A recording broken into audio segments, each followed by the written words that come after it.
Olá, meus irmãos e irmãs de Ideal Espírita, vocês amigos e amigas que nos acompanham aqui na página Estação da Luz Espírita, muitíssimo obrigado mesmo pela sua companhia.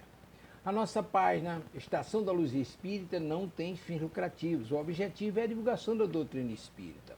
E é por isso que nós reunimos aqui esta sede de matérias espíritas para que possa atender às suas necessidades, estudo, lazer, pesquisa. Você encontra aqui na nossa página Estação da Luz Espírita os livros da codificação, obras suplementares, entrevistas, palestras e os programas da Web Rádio Estação da Luz de Natal e Web Rádio Cristo Consolador de São Paulo. Ou seja, um acervo que atenda às suas necessidades, sem fins lucrativos. O objetivo é a divulgação da doutrina espírita. E agora eu convido você para nos acompanhar na reprodução de mais esse trabalho imperdível. Muito obrigado mesmo pela sua companhia e vamos juntos!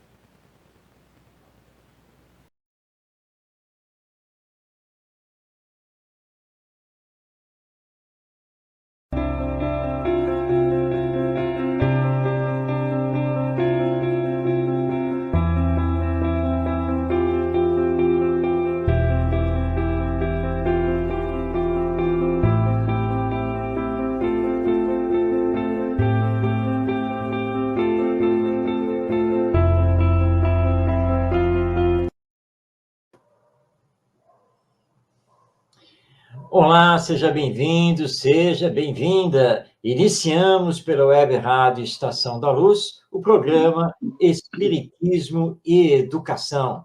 Aqui estamos, rogando as bênçãos do nosso Mestre Jesus, para que possamos estar envolvidos em paz, em harmonia e podermos, então, elucidar, abordar mais um tema à luz da doutrina espírita. Conosco aqui, já dividindo a tela, nosso querido Ronaldo Gomes. Ronaldo, seja bem-vindo. Muita paz, Marcos. Boa noite a todos. Que Jesus nos abençoe e nos inspire mais uma vez. Muita paz. Hoje nós temos um tema muito importante. Você está vendo aí, já no letreiro aqui do vídeo, você já deve ter visto que o tema é suicídio entre crianças e adolescentes. Nós estamos no chamado Setembro Amarelo. É o mês que é dedicado à prevenção ao suicídio. E nós, espíritas, nos engajamos totalmente nessa campanha de valorização da vida.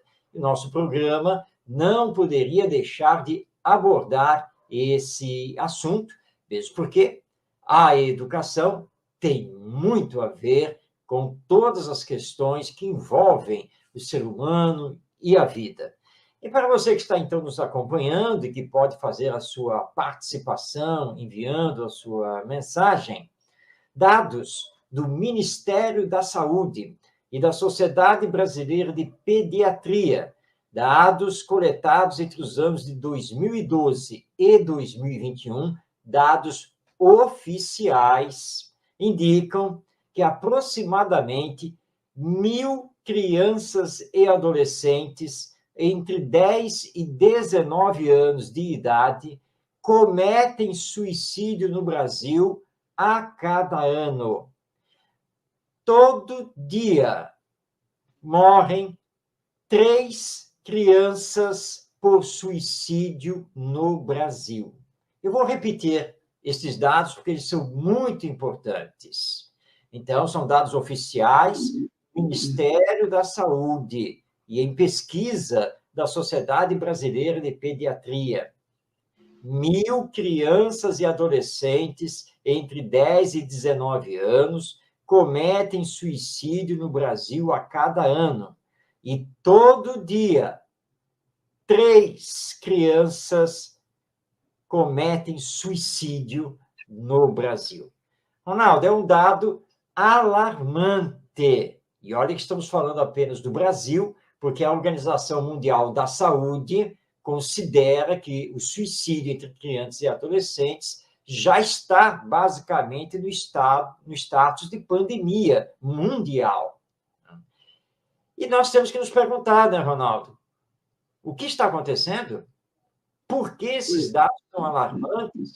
Porque antigamente, quando se falava de que alguém havia cometido o suicídio ou o autoextermínio, normalmente referia-se a um adulto. Hoje nós estamos falando de crianças e adolescentes que diariamente estão cometendo o suicídio. Então, essa é a abordagem do nosso programa Espiritismo e Educação de hoje. Então, Ronaldo, vamos iniciar a nossa conversa. Perfeito, Marcos. Uma das causas principais, a principal causa é o egoísmo humano ainda, que enfraquece os recursos morais. Nós estamos totalmente... Rosane, muita paz, saúde também, prima. Que Jesus te abençoe. Acho que a Ivonete também, muita paz também, Ivonete, que Jesus lhe abençoe. Então, esses recursos, essa fragilidade dos recursos morais, por conta do egoísmo, vem causar as frustrações de todas as ordens, né? Os conflitos íntimos que as crianças já trazem, todos nós, que são dois aspectos. Nós vamos olhar aqui o aspecto da vida humana e o aspecto moral, que também da parte espiritual, da reencarnação. Nós não podemos fugir disso. Nós estamos num programa espírita e vamos abordar tudo isso. Mas o egoísmo, como está lá nas questões, principalmente lá de 16, 17, 18, 19, ele vai falando do processo da educação, e uma das chagas da humanidade é o egoísmo. Então, junto a isso, tem uma educação mal administrada também, que ela se perde nesse contexto que nós, os adultos, também nos deixamos levar. A parte psicossocial, quer dizer, outro aspecto também. Quer dizer, se nós pararmos aqui para nos debruçarmos, não vai ser num programa, numa live que vamos resolver. Mas estamos apontando as causas e as soluções também, que é essa fraqueza dos recursos morais. Eu vou me atentar aqui, Marcos, para esse início, mas eu tenho certeza que você já compreendeu onde nós estamos querendo chegar. Sem dúvida, Ronaldo. Primeiramente, vamos destacar, então, o egoísmo, né? Os Espíritos são muito claros em O Livro dos Espíritos, que é a obra básica do Espiritismo, ao apontarem o egoísmo como a maior chaga da sociedade humana, da nossa humanidade. O egoísmo leva a pessoa a centrar sua vida em si mesma. Não vai pensar nos outros. E, normalmente, o egoísta torna-se materialista. Ele não vai pensar no dia de amanhã, ele não vai ter um olhar para o futuro desta própria existência e, claro, muito menos de uma possível vida no depois da morte. E o egoísmo leva a pessoa a se perder neste mundo de emoções, de paixões, esse mundo acelerado, este mundo de excessos. Mas tudo isso chega uma hora que começa a não satisfazer mais. É o que se sempre apontou como o vazio da alma. Às vezes você tem tudo, do ponto de vista financeiro, material, mas sente que não tem nada. Mas como você não tem nenhum ideal superior de vida, você não tem nenhuma visão espiritual de si mesmo e da vida, você sente o vazio, mas não sabe o que fazer. Você não sabe para onde ir. E muitas pessoas adentram, ao que você colocou muito bem, a essa fraqueza moral. Ou como dizem os espíritos, a falta de coragem moral para enfrentar a si mesmo e a vida.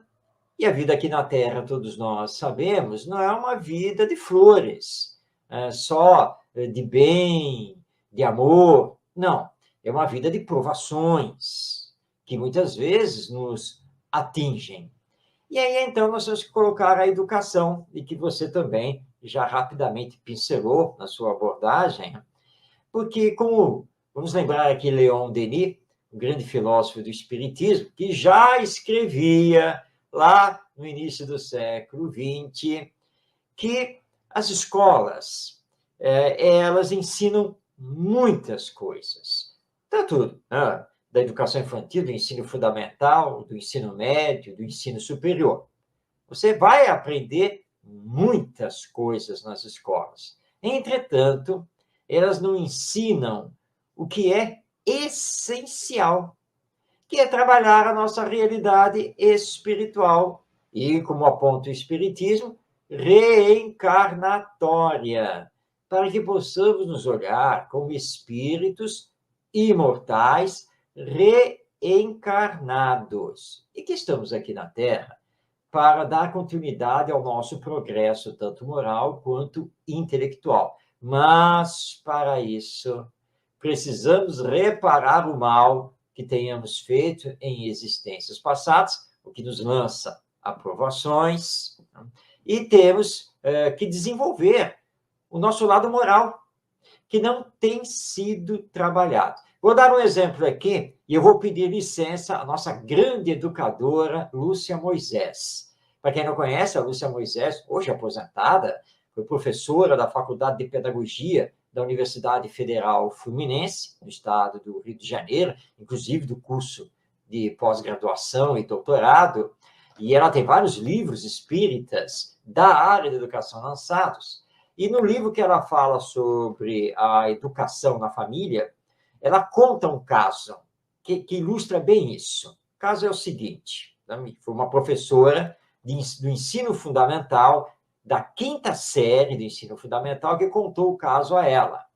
A professora chegou na sala de aula, os alunos foram chegando, e, para iniciar a aula, a primeira coisa que a professora fez foi pegar o seu celular, desligá-lo, guardar o celular na sua bolsa, e aí ela começou a dar aula, começou a trabalhar com os seus alunos.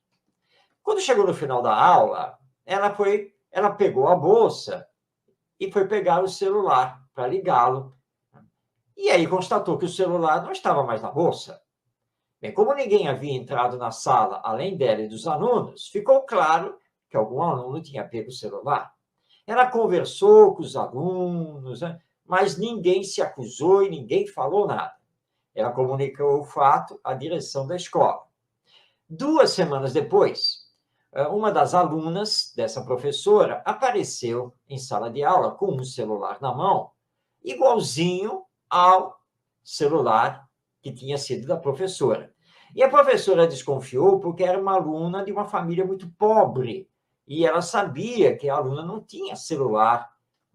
Então, ela comunicou à direção da escola, a diretora chamou a aluna, e a aluna acabou confessando que tinha pego, sim, o celular da professora. Devolveu. No dia seguinte, a mãe foi conversar com a diretora e exigiu que a escola devolvesse o celular para a menina, para a filha dela. E a diretora explicou que não poderia fazer isso porque a menina tinha furtado o celular da bolsa da professora. E o celular era da professora. Então, a Lúcia Moisés conta essa história para nos lembrar o problema da falta da educação moral. E ela diz, é incrível que a mãe tenha defendido a filha. Bem, a filha deve ter contado alguma história para ela. Ou que alguém deu o celular para ela de presente, ou que talvez ela tenha achado o celular perdido na rua. De qualquer maneira, o que os pais deveriam ter feito? Pesquisado. Bom, se alguém te deu de presente o celular, eu quero conversar com esse alguém para saber dessa história. Se você achou o celular na rua, então o celular é de alguém. Então vamos tentar fazer o celular funcionar para ver se localizamos o dono do celular. Mas não, nada disso foi feito. E, na verdade, a mãe fez a cobertura do ato ilícito da filha. Então, nós temos uma situação aí de grave perigo moral na nossa sociedade. E se você não prepara a criança, o futuro adulto, esse espírito que está vindo agora reencarnado, com bons exemplos, e não o prepara para as questões que ele tem que enfrentar na vida, o não, a frustração pode levar a uma depressão, uma desistência do existir. Mas acontece que a vida pertence a Deus, não pertence a nós. Então, é urgente que, através da educação, combatamos o egoísmo e temos que dar bons exemplos às nossas crianças, bons exemplos de ética, de bom caráter, de honestidade, e prepará-los para a vida, mas para que sejam transformadores de si mesmos e dessa vida sempre para melhor. Como não temos feito isso, e temos deixado as gerações se sucederem envolvidas por esse egoísmo, por essa falta de coragem moral, é que hoje nós estamos vendo esses dados estarrecedores de saber que a cada dia 3 crianças aqui no Brasil cometem suicídio. É realmente estarrecedor e nós precisamos mudar a educação se queremos mudar esse quadro. Não é, Ronaldo? Perfeito, Marcos. O exemplo que você deu, eu já começo aí na infância. E Allan Kardec, na questão 199, eu vou ler para que nós possamos ver, porque ele faz uma nota de alerta para esse aspecto. Nós estamos tocando aqui no aspecto da reencarnação. Porque a beleza da infância que Deus nos traz é justamente para que possamos reparar junto com as crianças que estão nascendo, jovens, e não nos esquecermos também que nós passamos pela infância e ainda estamos numa infância adulta, que é justamente essa delicadeza, essa fragilidade, que ela possa ser o quê? Moralmente trabalhada. E o que muitas vezes nós não vemos e não fazemos, como você colocou aí. Então, na pergunta 199, não estou lendo. Glória, também, muita paz. Estou vendo aqui, Glória, muita paz. Diz assim, por que tão frequentemente a vida se interrompe na infância? E os espíritos respondem, a curta duração da vida da criança pode representar para o espírito que a animava o complemento de existência precedente interrompida antes do momento em que devera terminar. E sua morte também, não raro, constitui provação ou expiação para os pais. E ele, na área, diz assim, pergunta, que sucede ao espírito de uma criança que morre pequenino? Recomeça outra existência. Ok, tranquilo. Mas aqui chama um fato. Ela repara essa morte na terridade, pode ser N situações. Uma delas, o suicídio. Então, ela reencarna, precisa reparar e ver a vida interrompida ali. Isso, para o espírito, é um sofrimento também. Ele sabe que ele precisa reencarnar para que possa reparar esse passado. E para os pais, olha como a coisa está interligada e nós não podemos fugir disso. E aí Kardec, Max, faz uma observação no segundo parágrafo aqui, que é preciso nós atentarmos o que ele está dizendo aqui. Aliás, não é racional considerar-se a infância como um estado normal de inocência. Inocente. Não se vê em crianças dotadas dos piores instintos, numa idade em que ainda nenhuma influência pôde ter tido a educação? Ele está fazendo uma pergunta. Alguns não há que parecem trazer do berço a astúcia, a felonia, a perfídia, até pendor para o roubo e para o assassínio, não obstante os bons exemplos de todos os lados que lhes são dados? Outra pergunta. A lei civil as absolve de seus crimes porque, diz ela, obraram sem discernimento. Tem razão a lei. Por quê? Elas obram mais por instinto do que intencionalmente. De onde, porém, provirão instintos tão diversos em crianças da mesma idade, educadas em condições idênticas, que sujeitam às mesmas influências? De onde a precoce perversidade, senão da inferioridade do espírito, uma vez que a educação em nada contribuiu para isso? As que se revelam viciosas é porque seus espíritos muito pouco os espíritos muito pouco hão progredido sofrem, então, por efeito dessa falta de progresso, as consequências, não dos atos que praticam na infância, mas dos atos de suas existências anteriores. Assim é que a lei é uma só para todos e que todos são atingidos pela justiça de Deus. Não atentarmos a isso, Marcos, nós ficamos observando como tem aqui a lei ainda. Isso aqui é de 1857, por aí, de 60 e pouco, vai embora.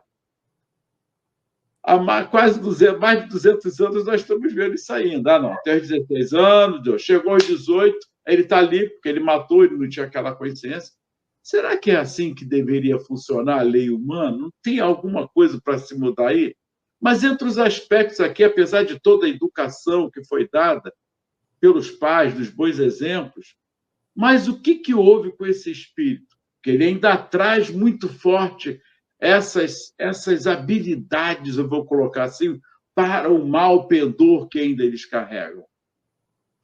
E junto a isso, tem um aspecto da má educação também, da fragilidade da educação, que corrobora e alimenta, fortalecendo mais ainda essas ideias inatas que ele traz do seu passado.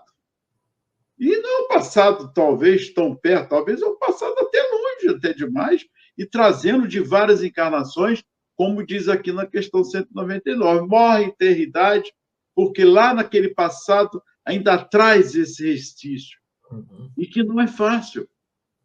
Então, nós, como espíritas, precisamos ter esse olhar, sim.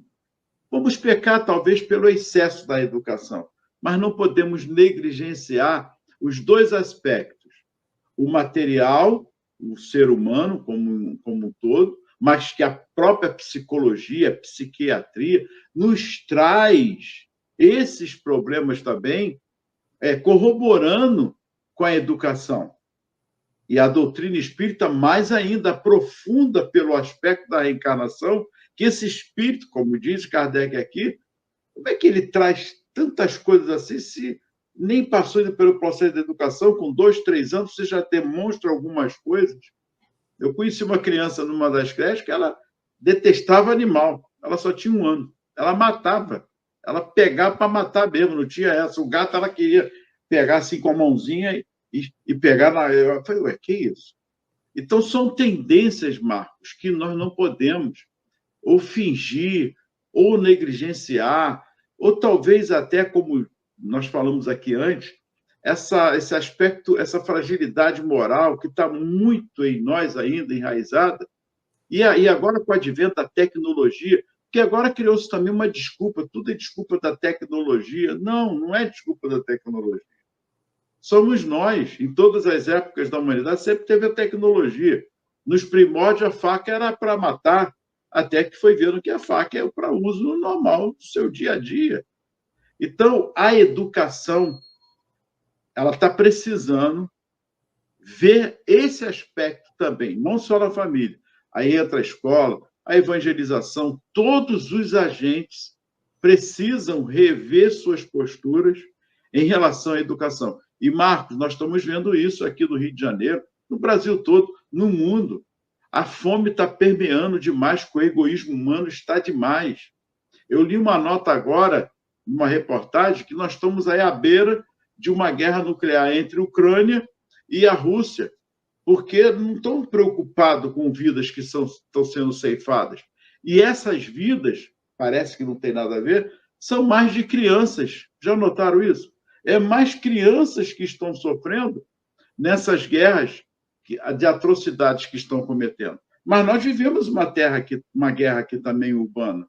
Nós vivemos uma guerra na África, na Ásia, em todo o continente, dos 6 continentes que estão aí, que nós estamos sofrendo, nós estamos perdendo muita coisa pelo aspecto moral, por essa fragilidade, onde o egoísmo está cada vez predominante. Bem, Ronaldo, você trouxe aí a questão 199 do Livro dos Espíritos, e o comentário de Allan Kardec realmente é muito importante.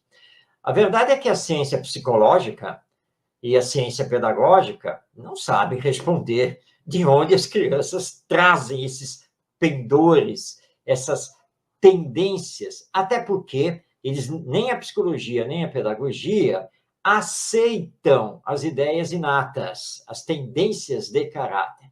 Não aceitam porque não tem olhar espiritual sobre as crianças, ou seja, sobre nós, os seres humanos. A alma ou espírito não é levado em consideração, não existiria. Mas nós, espíritas, com os estudos aprofundados do espiritismo, sabemos que essa é a nossa realidade. E se você não colocar a imortalidade da alma e a reencarnação, não tem como explicar, como o exemplo que você deu, como que uma criança de apenas 1 ano de idade, que nem sabe o que é escola, como é que ela pode detestar os animais e querer matar o gato, estrangular o gato, qualquer gato que veja, e seja lá qual for o animal? Trouxe isso de onde? Que caráter é esse?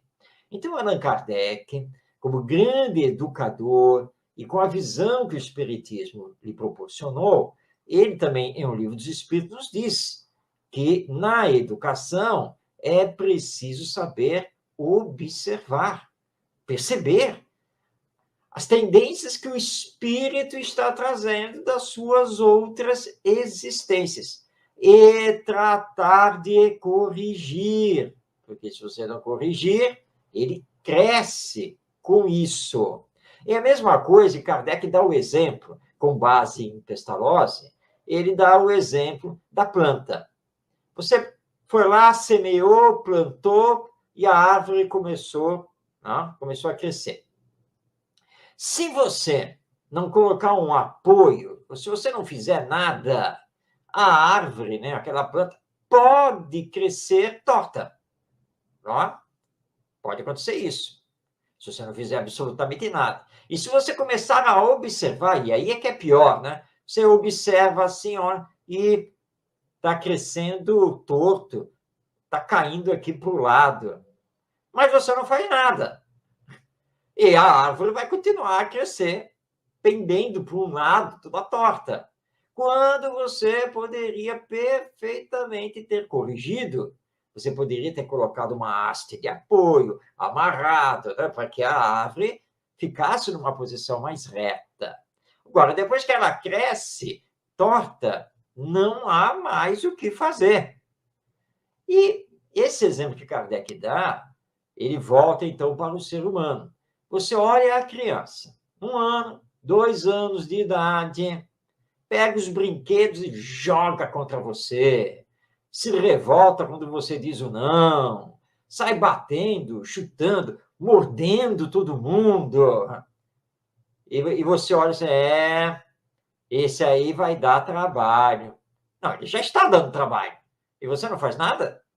E você não corrige? Você não utiliza da autoridade moral que você precisa ter sobre essa criança? Ora, se o espírito não tem as suas más tendências corrigidas, qual é a tendência dele ao crescer? Aí ele vai fazer 3 anos, 4 anos, 5 anos, foi para a escola. Aí a mãe diz, graças a Deus, pelo menos eu tenho umas horas de sossego, né? Porque ele está lá na escola. Nada disso. Lá vem os bilhetinhos, telefonema, aviso para comparecer na escola. Por quê? Porque o garoto ou a garota está lá importunando todo mundo, desrespeita os professores, bate nos colegas, furta os objetos e vai por aí afora. E continuamos a assistir. E aí, Ronaldo, acho melhor levar para o psicólogo. Psicólogo. Psicopedagogo não, porque psicopedagogo é fraco, você me desculpe, mas é fraco. Tem que ser psicólogo, mas se não der certo, psiquiatra, porque ele deve ter algum problema. O problema está na cabeça desse garoto. Não é possível, né? Uma coisa dessas. Não, gente. Nós precisamos focar na realidade do espírito. Ele está trazendo tendências de caráter das existências passadas. Nós estamos num mundo que ainda é de expiações e provas. Nós somos todos imperfeitos. Então, ele está trazendo coisas ruins com ele. A tendência da maldade, do desrespeito, do ser egoísta, do não aceitar disciplina, e assim por diante. Mas Deus, na sua sabedoria, coloca esse espírito na infância, uma nova infância terrena, onde o seu corpo é frágil e ele depende dos cuidados dos pais irresponsáveis. Por que Deus providenciou isso? Porque nós não sabemos quem é esse espírito, não sabemos o que ele fez no passado, não sabemos qual é a ligação que ele tem conosco. Então, ele vem na infância para nós podermos amar e fazer a educação. Mas o problema, e você colocou bem, Ronaldo, o problema é que nós temos deixado de lado a educação moral, essa correção dessas más tendências do espírito.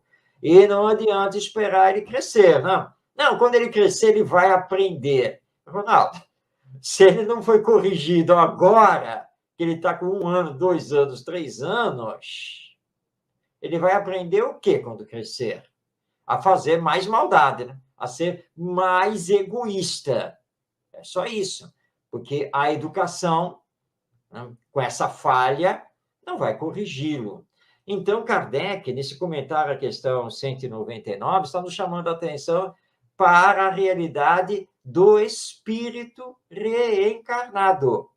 E que, através da educação, observando já as suas tendências, nós temos que fazer as devidas correções, nós temos que dar os limites, temos que exercer a nossa autoridade, mas é a autoridade moral. Mas, para isso, precisamos dar bons exemplos, o que nem sempre acontece, porque os encarregados dessa orientação, dessa educação, muitas vezes dão exemplos totalmente contrários. Então, realmente, nós precisamos ter uma nova mentalidade sobre a educação, um novo foco sobre a educação, para poder transformar o que estamos fazendo, tanto na família quanto na escola, porque se não fizermos isso, se hoje tem 3 crianças por dia cometendo suicídio, daqui a pouco serão 4, 5, 6, porque a tendência é o quadro agravar.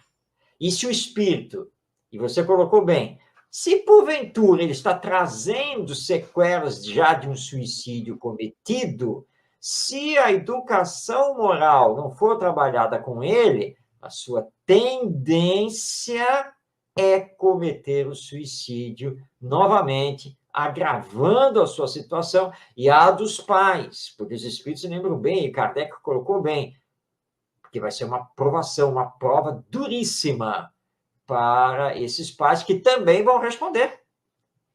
Não é apenas aquele que comete o suicídio que responde perante a lei divina, mas aqueles que poderiam ter evitado que ele cometesse o suicídio, mas nada fizeram, também respondem perante a lei divina. Então, nós temos aqui uma situação educacional premente, urgente e muito profunda para nós trabalharmos e que o Espiritismo está nos trazendo.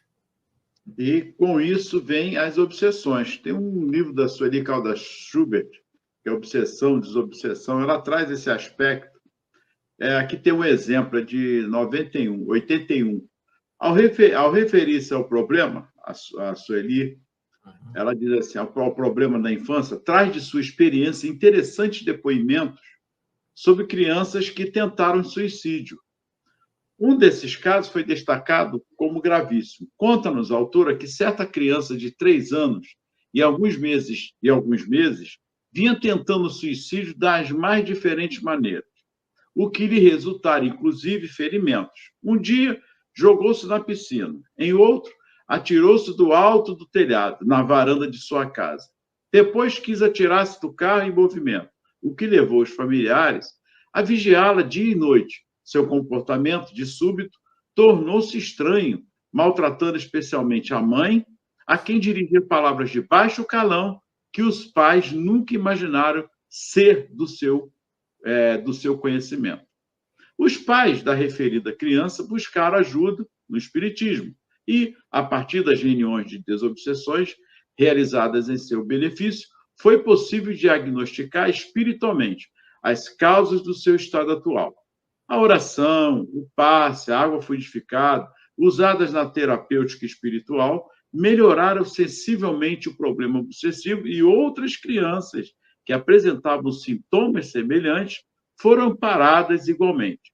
Schubert, Sueli, chama a atenção para a importância das aulas de evangelização, quando os pequeninos seres são extremamente ajudados pelos ensinamentos ministrados, oferecidos, por meio das luzes do esclarecimento espírita cristão do que tanto carecem.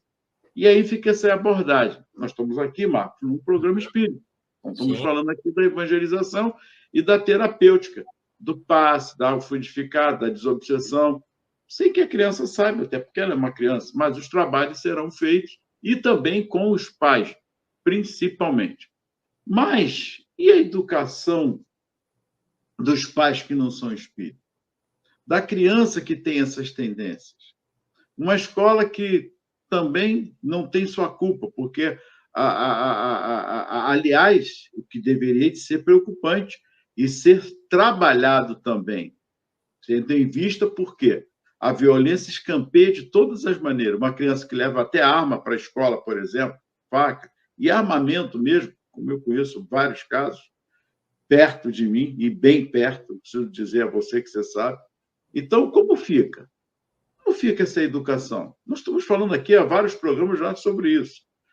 Programa espírita. Mas é a realidade de uma sociedade ainda muito aquém da religiosidade, de fato, desse aspecto moral, de uma educação de formação do caráter, que, aliás, as leis que estão aí são claras, objetivas, corroboram, nos dá alicerce para que possamos trabalhar mais. Esse é o que...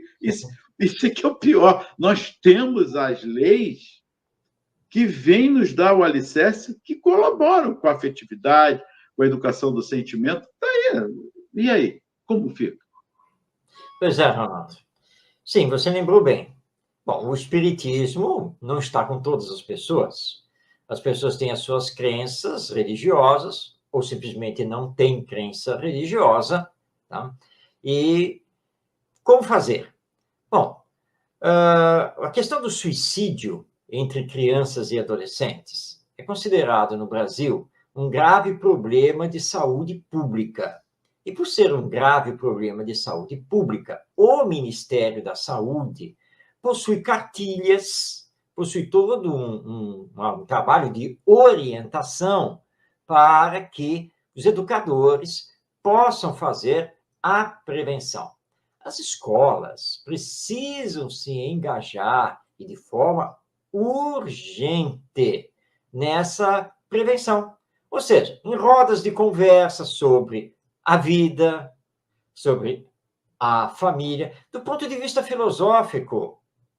Não estamos falando aqui em termos de religião, não, do ponto de vista filosófico. Espaços mais abertos para que as crianças e os adolescentes possam conversar, possam dialogar, possam falar das suas angústias, dos seus medos, das suas incertezas, e assim por diante, em que eles serão ouvidos. E aí especialistas, na área da psicologia, por exemplo, pedagogos, podem ser convidados para fazer palestras, para falar sobre a vida, vídeos podem ser utilizados. Eu vou citar, por exemplo, aqui, alguém que está na moda, ele é um grande influenciador, mas um influenciador moral, ético, com coisas muito boas, não religioso, mas que pode ser muito utilizado, que é o Mário Sérgio Cortella. O Cortella trabalha a filosofia, mas ele trabalha a filosofia do ponto de vista ético. É um defensor da vida. E ele tem narrativas maravilhosas que podem ser levados à sala de aula, nessas rodas de conversa, para se conversar. Agora, você lembrou bem, Ronaldo, nós temos que focar os pais. Não basta apenas fazer o trabalho com os alunos, precisamos chamar os pais. É isso mesmo, chamar os pais de volta para a escola. Mas para quê? Para ter aula disso e daquilo? Não. Rodas de conversa. Vamos conversar. Eu tive uma experiência numa escola municipal aqui na cidade do Rio de Janeiro, que foi muito interessante, porque eu fui falar para as mães.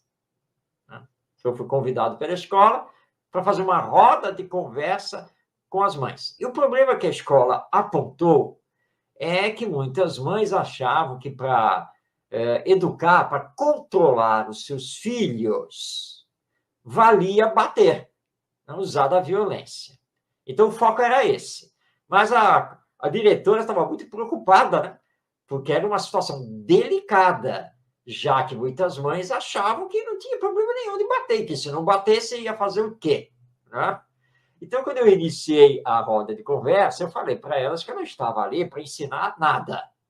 Era uma roda de conversa e que nós íamos, portanto, conversar.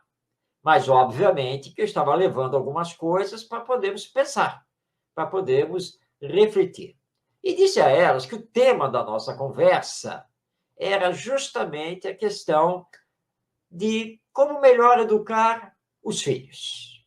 E se, para melhor educar os filhos, se bater, se usar de algum tipo de violência, fazia parte disso.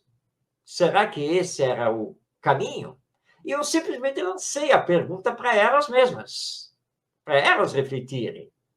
E elas, então, deram o feedback, né? Começaram a dar o retorno.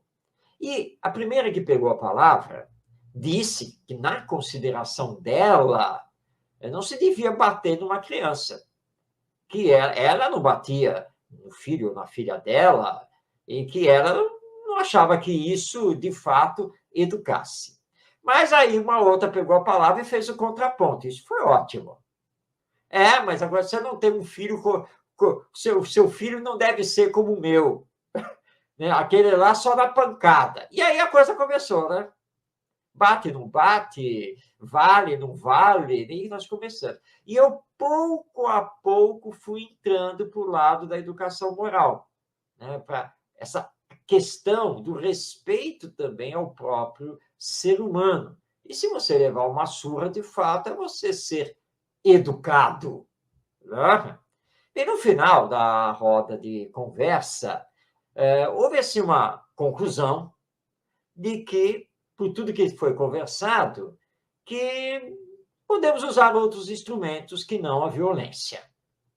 E foi muito tranquilo, as mães gostaram. Puxa, tem que ter mais dessa conversa. E é isso que nós temos que fazer. Porque nós temos toda uma geração de pais que também não foi formada para trabalhar a educação moral, nem de si, nem dos seus filhos. Então, nós precisamos fazer isso. Olha, Ronaldo, não falei de religião. Não coloquei o espiritismo, nada disso. Porque nós temos no campo da psicologia, da filosofia e da pedagogia, nós temos conteúdos, nós temos instrumentos para trabalhar tanto com os alunos, tanto na infância quanto na adolescência, e os pais. Agora, podemos entrar pelo campo da religiosidade, da espiritualidade. Isso nós podemos fazer, não há problema nenhum, porque nós não vamos focar o espiritismo nem nenhuma religião específica. E olha, pela experiência que eu tenho, pelo trabalho que já fiz, tanto com pais quanto com professores, eles adoram e gostariam muito que isso fosse, de fato, desenvolvido nas escolas e que as escolas tivessem um espaço para atender as crianças e adolescentes. Porque muitos professores captam, percebem que o aluno está com problema, mas não existe espaço na escola para ele desabafar, para ele falar, para ele ser ouvido. Então, nós precisamos ter esse espaço, por isso que as escolas precisam ter o apoio pedagógico, psicológico, precisa ter, tanto para os alunos, quanto também para professores e pais. Então, nós temos um caminho, mas precisamos implementá-lo.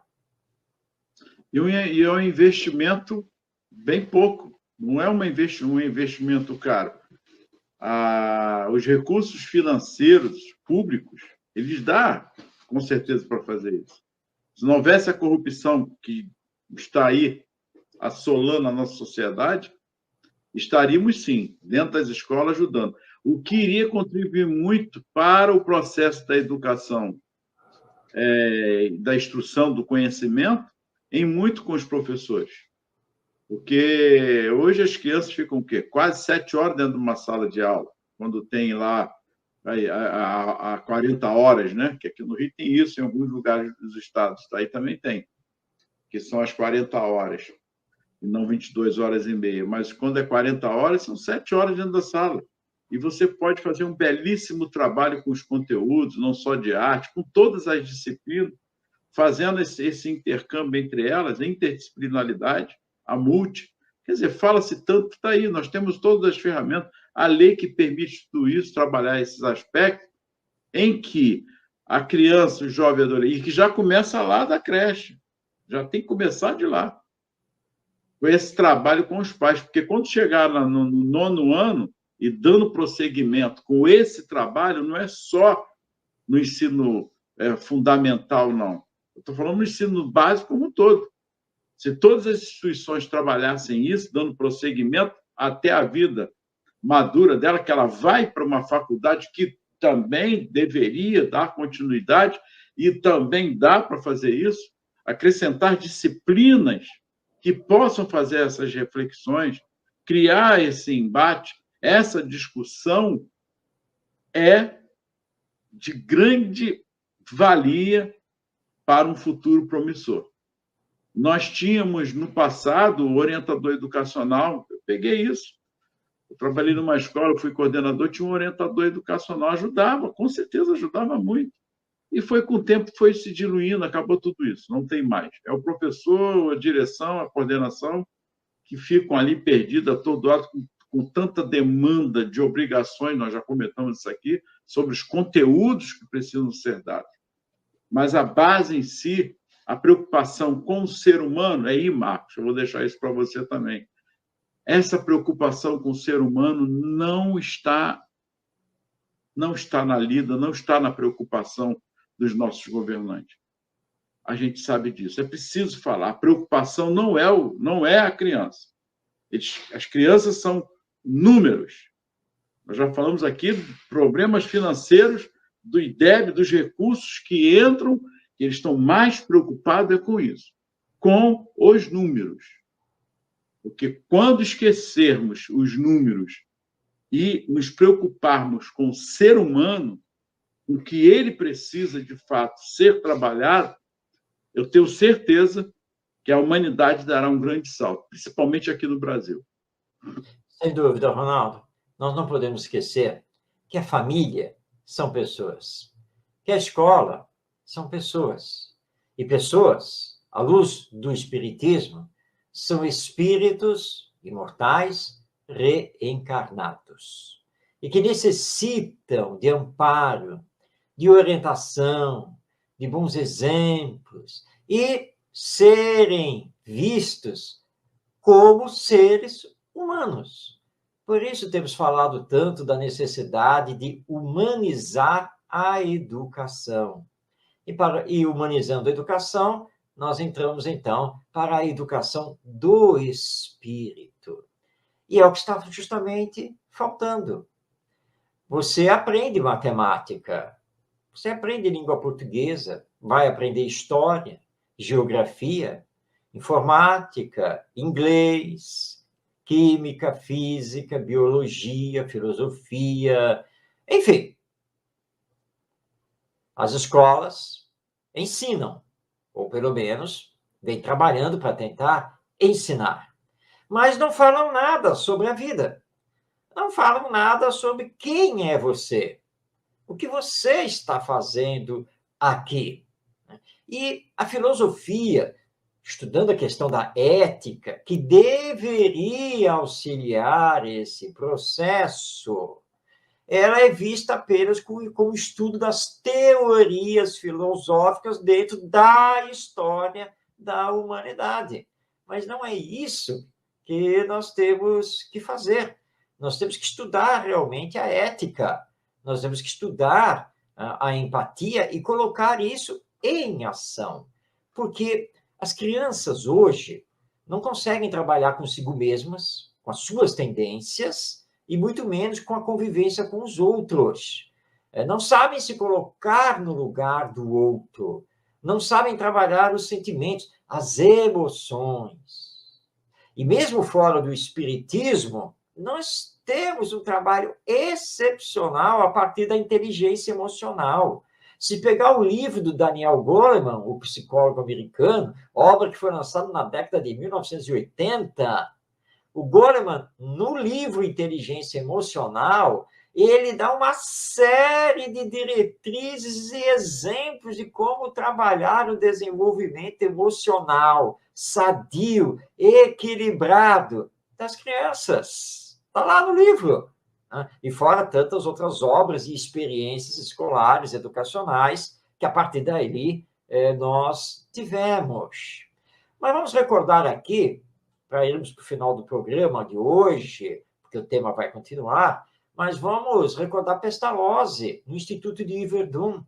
Lá em Yverdon, ele fazia questão de receber os alunos na sala dele, ele era o diretor da escola. Ele nunca fechava a porta.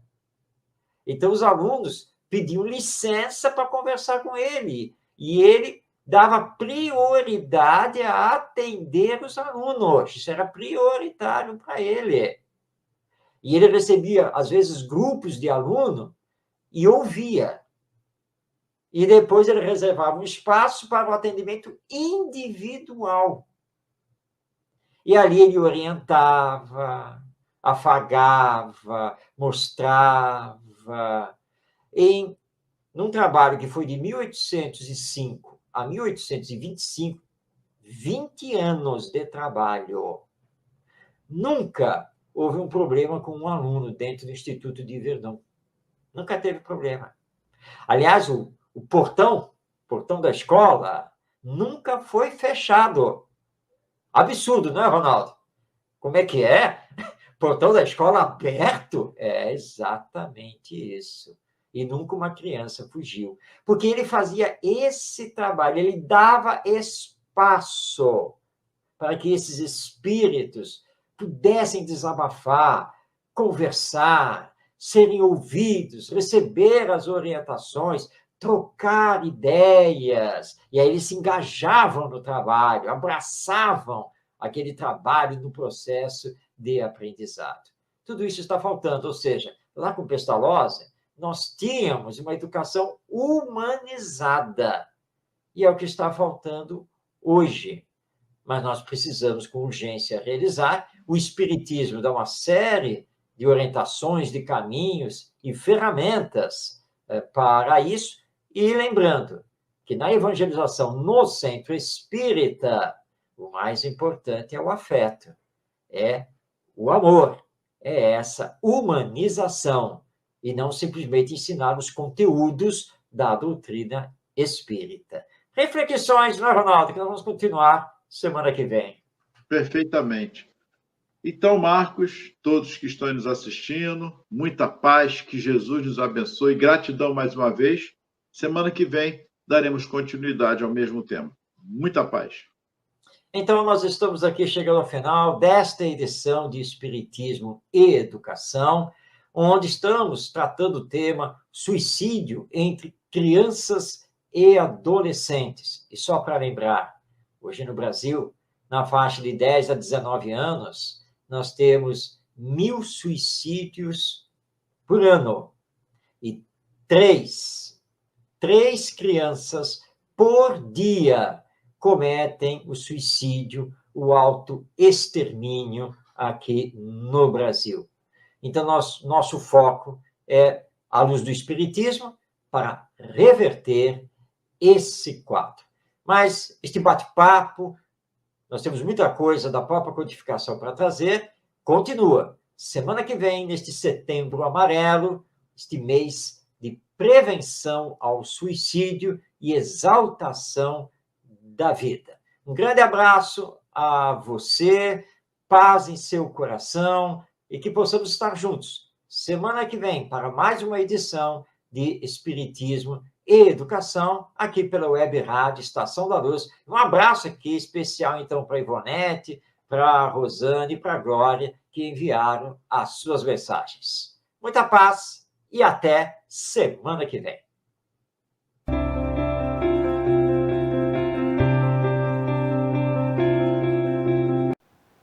Chegamos ao final da nossa atividade. Muitíssimo obrigado mesmo pela sua companhia e espero você no próximo evento.